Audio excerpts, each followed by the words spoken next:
Hier, j'ai été trop sévère, les gars. Trop sévère. Et aujourd'hui, on va pas faire une analyse du match, mais une analyse de l'après-match et une analyse de la conférence de presse. Ouais, je suis un fou aujourd'hui. Je suis un fou, on fait les choses différemment. C'est comme ça que ça va aller.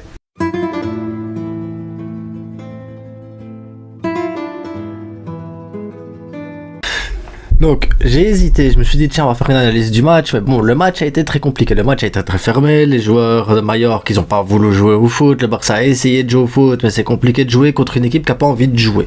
On l'a déjà vu contre Cadix, on l'a vu contre Elche, c'est compliqué. Les équipes qui veulent pas jouer, ben, ils jouent pas, voilà. Et il y a pas de match. Il n'y a pas de match. Donc, on a eu un super but de Robert avec une belle, un bon contact avec Fati, quelque chose que, voilà, une belle combinaison, un truc bien, puis Robert il nous fait un super crochet, un but, voilà, hop, Robert il est magique, Robert il est trop fort. On est d'accord. Mais hier, j'ai été dur avec pas mal de joueurs après le match, et avec le recul, je me suis dit peut-être que j'ai été trop dur parce que c'est pas l'opinion des gens. Donc, je vais analyser la conférence de presse de Xavi, je vais vous lire les trucs, et vous allez me dire si vous êtes d'accord avec ce qu'il dit, et moi je vais vous donner mon point de vue là-dessus. Vous allez voir, ça va être bien. Donc, Xavi dit, c'était un match vraiment difficile avec 5 défenseurs, 4 milieux. C'était très clair, mais les 3 points sont bons pour nous. Je suis d'accord avec lui. Là, pour le coup, je vais être d'accord. 5 défenseurs, 4 milieux, et même l'attaquant, limite, c'était 5 défenseurs, 5 milieux. Les 3 points, c'était important. C'est bon, ça fait du bien. On est d'accord. Ensuite, nous avons opté pour Baldé car c'était l'option la plus faisable et la plus naturelle. Disons qu'à droite, il y avait ou Sergio Roberto ou personne. Donc mettre Baldé pour le tester pour le mois d'octobre, c'était une bonne chose. Donc naturel, je sais pas si c'était quelque chose de naturel en soi, mais du moins Baldé s'est assez bien débrouillé, je trouve, sur le côté droit. Manque d'automatisme, manque d'habitude, ce qui est tout à fait normal. Puis c'est un gamin de 18 ans, donc on peut pas lui demander tout de suite, tu te places là et tu vas devenir bon tout de suite. Non. Donc voilà, moi j'ai trouvé le match de Baldé assez correct, assez bon. Voilà, je pense que dans le futur, si on le laisse plus souvent sur la droite, il va apporter beaucoup plus que ce qu'il pouvait apporter ici. Mais bon, en même temps, le double rideau, voilà. Je trouve que Baldé a fait un excellent match, un excellent repli défensif. Donc, je suis d'accord aussi avec Xavi. Voilà, maintenant, naturel, je sais pas. Mais en tout cas, c'était une option la plus viable, du moins pour le match-là. Et c'était le meilleur match pour tester ce joueur-là à ce poste-là. Donc, ouais, ok, je suis d'accord avec Xavi aussi. Maintenant, Piqué titulaire à Milan. Tout le monde peut l'être. On a un effectif large, justement. J'ai déjà dit aux joueurs qu'ils auront tous 10 minutes. Aujourd'hui, Piqué a été excellent. Alba et Christensen aussi. Tout le monde doit être préparé. Comment dire que je ne suis pas du tout d'accord avec 95% du propos de Xavi. Piqué titulaire à Milan. Moi, tu me mets la même défense à Milan, je suis comme ça. Je suis comme ça tout le long du match. La même défense, c'est pas possible. J'ai déjà dit aux joueurs qu'ils auront des minutes. Oui, tu peux avoir des minutes contre Mallorca, là t'as eu des minutes. On aura sûrement un autre match contre Elche ou quoi en 2022, 2023. C'est bon. Pour 2022, t'as eu tes minutes. Piqué a été excellent. Piqué n'a pas eu affaire à une grosse attaque, et sur les quelques attaques majeures qu'ils ont eues, Piqué était déjà dépassé. Donc si tu dois jouer contre une vraie attaque, une vraie équipe de foot, non, Xavi, non. Alba, Christensen aussi ont été excellents. Christensen, oui, Christensen a été excellent. Je trouve que Christensen a sauvé les erreurs et le laxisme de Piqué et Alba. Mais Alba, excellent. Wow. C'est parce que je ne sais pas encore faire d'analyse. Je ne sais pas encore prendre des morceaux de match et vous faire des analyses de trucs, parce que je pense que le jour où je vais apprendre à le faire, le jour où je vais savoir le faire, je vais me stopper sur Alba et je vais vous montrer la manière dont il défend, la manière dont moi ça me rend malade, là, à 10 mètres du joueur, à 10 mètres du truc. Me dire que Alba il a super bien défendu, il a été super bon, non, je peux pas, non. Et alors dire ils auront des minutes et tout ça, tous les joueurs sont importants, oui c'est bien d'impliquer tous les joueurs et tout ça, mais tu peux pas leur mentir non plus. Après ils sont frustrés ces gars-là, on va arriver contre l'Inter, si tu les mets pas Xavi, ils vont être frustrés. À la rigueur, mais contre le Bayern, si on est qualifié, comme ça leur fera un rappel. On se tapera un 8-0 encore une fois, mais ça fera un rappel, et peut-être que Piqué dira si on n'a plus besoin de moi, je m'en irai. Comme ça on pourra lui dire mais, va merde. Lewandowski est un joueur qui vous donne une garantie. C'est le meilleur buteur mondial et le meilleur à son poste. Je suis d'accord. À l'heure actuelle, Lewandowski, c'est un monstre. C'est un monstre. Le gars, il s'arrête pas. Le gars, il est arrivé à Barcelone comme s'il était au Bayern, comme s'il... Il marque. Il respire, il marque. Et ce gars-là... Je ne sais même pas quoi dire de plus, parce que ça me paraît tellement normal qu'un joueur comme ça marque que, en réalité, c'est pas normal, les gars. Hein. Un joueur qui marque à chaque match, un joueur qui est tout le temps ainsi comme ça, c'est pas normal. C'est exceptionnel. Je sais pas si supporters catalans que nous sommes, nous rendons compte de la chance que nous avons d'avoir un attaquant comme ça. Franchement, je ne sais pas. Parce que c'est pas normal, hein. L'année passée, il nous a fallu combien de buteurs différents pour essayer d'avoir des matchs avec des victoires. Ici, le gars, à chaque match, il te bute. Et de manière tout à fait normale, facile. Ça a l'air facile, c'est ça qui est fou. Et pourtant, c'est pas facile. Pour ceux qui ont déjà joué au foot, c'est pas facile. C'est pas facile. Ce qu'il fait, c'est pas facile. Donc, Robert, voilà, je suis d'accord aussi.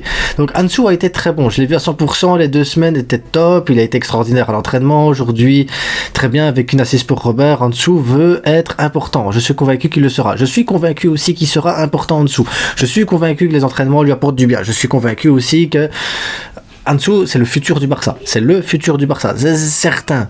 Maintenant, 100% hier, voilà, j'ai peut-être été dur. C'est avec lui que j'ai été dur. Parce que c'est vrai que passer un double rideau, passer plusieurs joueurs, c'est pas facile. Dembélé n'a pas fait forcément mieux que lui. Mais après, Dembélé, j'ai pas dit qu'il avait bien joué non plus. Hein, donc, mais voilà. Disons que c'était pas un match facile pour se mettre en valeur. C'est pas un match facile pour montrer ses qualités et tout ça. Il y avait pas d'espace. C'était bon, bref. Donc, j'ai été peut-être un peu dur avec Ansu. Maintenant, est-ce que moi je le vois à 100%? Je le vois pas encore à 100%. Je suis désolé, je le vois pas encore à 100%. Et quand je me souviens des rentrées qu'il faisait l'année passée, où il y a 2 saisons, où il y a 3 saisons, il savait de dribbler un joueur, faire un décalage et partir. Ici, j'ai pas encore vu ça. J'ai pas encore vu ce truc. Moi, ce que j'attends de Fati, c'est un peu de magie. C'est un peu de magie. Ce joueur peut apporter de la magie. Ferran Torres, il fait le même match que Fati hier. Je trouve que Ferran aurait fait un bon match. Mais pour moi, Fati est un cran au-dessus. Et donc j'attends plus de Fati. C'est tout, c'est simplement ça. C'est parce que c'est pas que je trouve que Fati est mauvais, c'est parce que justement, je respecte le réel niveau de Fati et que pour moi Fati c'est un joueur qui doit montrer un peu plus de magie, un peu plus de dribble, un peu plus d'efficacité comme ça dans les derniers mouvements. C'est pour ça que je suis un peu plus dur avec Fati. Maintenant, non, il a pas fait un mauvais match, non, Fati il a fait le même match que Dembélé. Oui, il y a pas de problème avec ça, je suis d'accord. Ce que j'attends, c'est un peu plus. C'est tout. C'est du respect, c'est tout. C'est un peu de respect. J'ai trop de respect pour Fati que pour dire que pour moi c'est suffisant. C'est tout. Alors, Baldé qui nous dit qu'il a été très content de la victoire, les 3 points, terrain difficile. Voilà. C'est toujours difficile de se remettre en ligne après une trêve internationale. Et c'est vrai, parce que hier j'ai complètement zappé le truc, c'est qu'on revient quand même d'une trêve internationale où les joueurs ont été dispatchés partout en Europe et dans le monde. Ils doivent revenir, reprendre une cohérence, reprendre une activité de groupe. Majorque, un match piège avec 11 défenseurs, donc c'est vrai que c'est pas facile, donc c'est bien, parce que Baldé il a raison, c'est bien, et j'aurais dû aussi peut-être hier me dire, ben ouais, voilà, on revient de trêve, c'était tout ou rien, donc la trêve elle est là, la trêve elle fait toujours du bien ou du mal, là quand on est dans une bonne situation, dans une bonne passe, la trêve elle vient, elle te casse le truc. Quand t'es dans une mauvaise passe, la trêve des fois elle te fait du bien et ça t'apporte quelque chose et tu peux revenir avec des nouvelles bases. Ici on était bien, c'est ça, la question était, la trêve, comment ça va se passer? Ben ça va, finalement ça va, on a les 3 points, on n'a pas de nouvelles blessures, voilà. Alors, Ter Stegen aussi qui vient de passer son record, 500 minutes sans encaisser, 500 minutes. Le Ter Stegen n'a jamais été aussi bon au Barça. Jamais été aussi bon.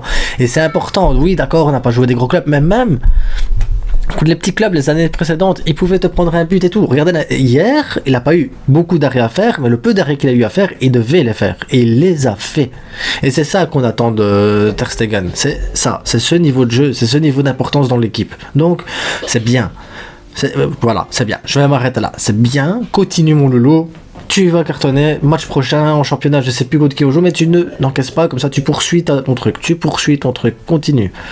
Alors, Sergio Busquets qui dit qu'on aurait aimé gagner avec plus de buts, mais c'est toujours difficile. Voilà, il a raison. C'est toujours difficile et tout ça. Busquets que j'ai trouvé un peu en dessous hier. Voilà, ça arrive. Donc je vais pas lui tomber dessus en disant oh, t'as été mauvais Busquets. Non, c'est rien, ça arrive à tous les joueurs, ça arrive d'être en dessous, c'est pas grave. Ils ont bien fermé les espaces et tout ça. Donc, c'est bon. On n'encaisse pas. On met les 3 points. C'est tout ce qui compte. Autre stat bien sympa, c'est Robert Lewandowski, le joueur le plus rapide à atteindre la barre des 9 buts en Liga au XXIe siècle, marquant lors des 7 premiers matchs dans la compétition. 18 tirs cadrés, 9 buts. Le gars, il est clinique. Un tir sur 2, c'est goal. Il est clinique. Entre Ter Stegen qui encaisse pas et Robert, une fois qu'il fait un tir, c'est quasiment goal. On est bon, les gars. Hein. On est bon. L'entraîneur de Mallorca aussi, apparemment l'entraîneur de Mallorca qui s'entend bien avec Xavi, et voilà, et désolé du nombre de blessés, pression, les propos de Xavi qu'il a eu pour Mallorca, voilà, Lewandowski c'est un grand joueur, et il s'en rend bien compte, il espère quand même que le Mexique batte la Pologne. Pourquoi pas. En dehors de la possession, nos statistiques étaient très similaires à celles de Barcelone, mais au final, la seule chose importante, c'est de marquer les buts. Et c'est vrai. C'est vrai. Ce que Mallorca, l'entraîneur de Mallorca dit, c'est la vérité. C'est ce qu'on a vécu, nous, contre le Bayern. Ça veut dire que les statistiques étaient assez équilibrées pour les deux équipes. On parle pas de la possession, mais de tout le reste, hein, les duels, les passes, les tirs, voilà, les actions dangereuses et tout ça. Au final, c'était assez similaire, que ce soit pour eux du côté de Mallorca ou du côté de Barcelone. Donc oui, ils n'ont pas voulu jouer au foot, mais en même temps, ce qu'ils ont proposé était aussi dangereux que ce que Barcelone a proposé. Au final, on gagnait. C'était la même chose avec le Bayern. On avait la possession, on avait le beau jeu, on avait le truc, on avait les statistiques pour nous aussi, et on perd le match. Ce qui compte, c'est les buts, les gars. C'est les buts. Donc, on a gagné. On a mis les buts. Et voilà, c'est ça le plus important. Donc, je vais m'arrêter là. Genre, je pourrais vous parler aussi de Xavi qui a battu un autre record d'invincibilité à l'extérieur et tout ça. Mais Xavi, il veut rien savoir de tout ça. Xavi, ce qui compte, c'est les titres à la fin. Donc, je ne vais pas parler de ça parce que Xavi, ce qu'il veut, c'est des titres. Et on reparlera de Xavi avec les titres, avec toutes les stats qu'il a battues, tous les records qu'il aura battus. Mais ça sera en fin de saison, les gars. En attendant, je vous souhaite à tous une bonne soirée. Et on se retrouve demain soir pour l'avant-match contre l'Inter. Parce que c'est déjà demain, les gars. Ligue des Champions, c'est déjà demain. On reprend les bases, on reprend les trucs. Donc, en attendant, likez, partagez, abonnez-vous, faites-vous plaisir. Surtout que je sais que le match, il vous a tous fait chier. C'est pour ça que je parle même pas du match, en fait. Je ne parle même pas du match, c'est pour ça. Donc, abonnez-vous, likez, partagez. Et on se retrouve demain pour une autre vidéo, la Ligue des Champions.